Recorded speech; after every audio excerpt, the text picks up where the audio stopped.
আবারও না আসলে না, আমরা এখন আসছি কামড়টা গরু বাজারে। দেখেন এখানে কত বড় গরুর বাজার। দেখেন গরুর কোনো ইয়ে নাই। দেখেন কত রাজের গরু, কত মানুষ। দেখেন আপনারা এখানে আপনারা যে কোনো দেশি বিদেশি গরু পাবেন, গাই, দাম্বি, গাবি, এরপরে বেরস, যেরকম গরু চান এরকম পাবেন। দেখেন মানুষের ভিড় দেখেন।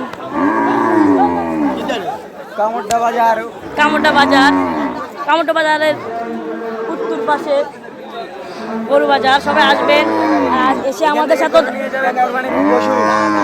সাথেও দেখা করতে পারবেন। দেখেন গরু।